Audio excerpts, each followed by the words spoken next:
بسم الله الرحمن الرحيم. اللهم صل على محمد وآل محمد. اليوم الفيديو مالتنا هو نروح إلى عالم العطور ودهن العود. منو بيكم يحب العطور؟ منو بيكم يحب دهن العود؟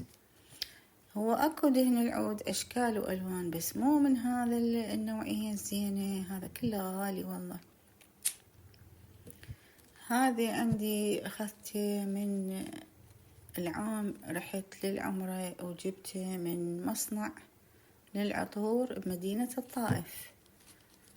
يجوز اكو بيكم رايحين هذا المصنع ومشترين، شغلاتهم كلش حلوة والعطور تخبل، عندهم الغالي وعندهم الرخيص.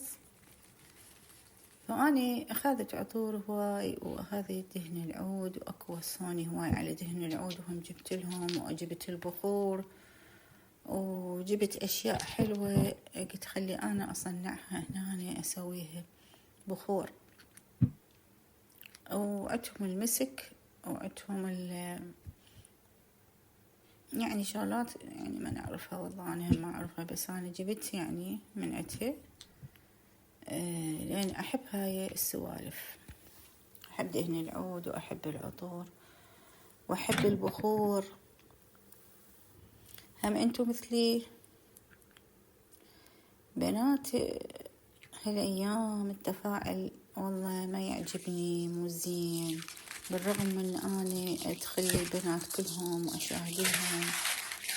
فاتخذت قرار، يا يعجبكم أو ما يعجبكم، هذا القرار أنتو تجاوبون عليه، يعني هو كله مردودة إلكم.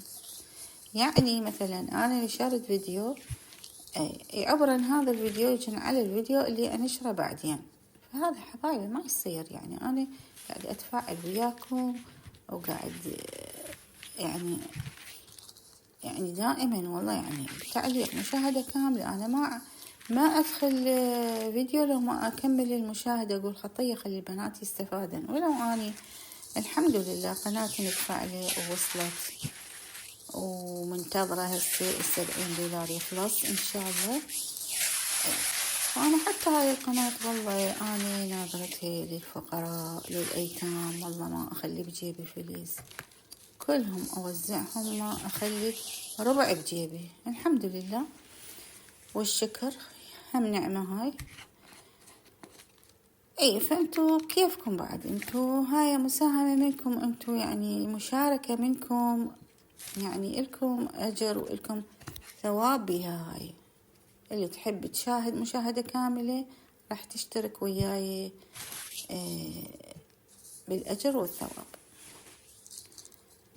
وأنا موعدة ناس هواية والله، يعني أي فلس أحصله راح أوزعه لهم، وأشوف أكتب قدامكم وراح أوزعه إن شاء الله، والحمد لله. فأنتوا بعد بكيفكم، تردون تشتركون، تردون ما عفوا تردون تشاهدون، هذا باقي يمكم. بالرغم ما أني أشاهد لكم مشاهدة كاملة وأكو بيهم يعني متواصلات وياي والله، أشكرهم. وأكو بيهم لا يعني ما أعرف ليش، خليهم براحتهم. أنا ما أجبر واحد أقول له تعال شاهد وما شاهد، لا، كيف براحتي. المهم هنا اليوم هسه راح نسوي أنا وياكم هذا البخور، لأن أنا أحب أبخر. نبات ناكل سمك، نبات ناكل يعني أشياء ناكلها، فتستحق واحد يخلي وراها هذا البخور. أي بنات، هذا هنا أخذت هذا المسك، شفتوا مسك أصفر، هذه هم أسويه أنا ويا الشيب، أدقه أطحنه وأنخله أسوي ناعم شلون البودرة، ونستعمله للمناطق الحساسة بالجسم، خاصة تحت الأبط. يعني هنا هذا اللي يعتبر الشيب من المعقمات، أنا ما أحب يعني، وكل إحنا ما نحب نستخدم هذني المعطرات ما أدري شنو هاي تلامس الجسم، لا أنا أخاف من عدها. فإحنا هذا الشب والمسك يعني ما نحطه هواي مسك، يعني قليل اسمه يعني، فنستعملها من زمان وتعلمنا كلنا منها ونستخدمها. اي فبنات هنا الصراحة نسوي الخلطة مالت البخور. شوفوا وياي هسه والكل يعرف أنا كلهم خلطتهم سويا، طحنتهم قسم طحنتهم قسم خليتهم يعني كبار. فكان الريحة أنا ولو ما أشتم، ترى ما عندي حاسة الشم أصلا، فاقدتها تقريبا هاي 10 سنوات فاقدتها ما أشتم. أي فاليمي مثل أقول لها شنو الريحة طيبة، يعني يقولوا لي إيه طيبة، بعد أنا هم والله طيبة مو طيبة. أي فأنا هناك هاي العطورات هذني دهن العود، بنية صديقتي وياي أقولها اشتمي طيبة والله مو طيبة، لا والله تقول كلش طيبة حلو. فأخذها والله كله غالي هذا أخذته. اي فبنات هاي هنا اخلط هذا العلج بستق، يسموه علج بستج مو بستق، بستج. وهنا هذا اخذته منه هذا الزيت مال الورد مال العطر. اي وبخور هذا الجاوي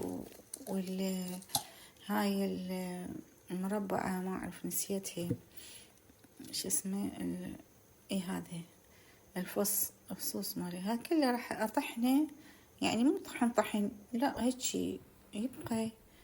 اي فهنا هنا طحنت هاي الصابونة يسموها مال العنبر، بس هذا ريحته تخبل، مو هذا العنبر العادي، لا هذا من الاصلي. وهنا كله طحنته، وطحن مو كلش طحن ناعم. اي وعندي بخور هم جبته من هناك، هم خلي وياه، وهم راح نخلط خلطة من هاي الزينة.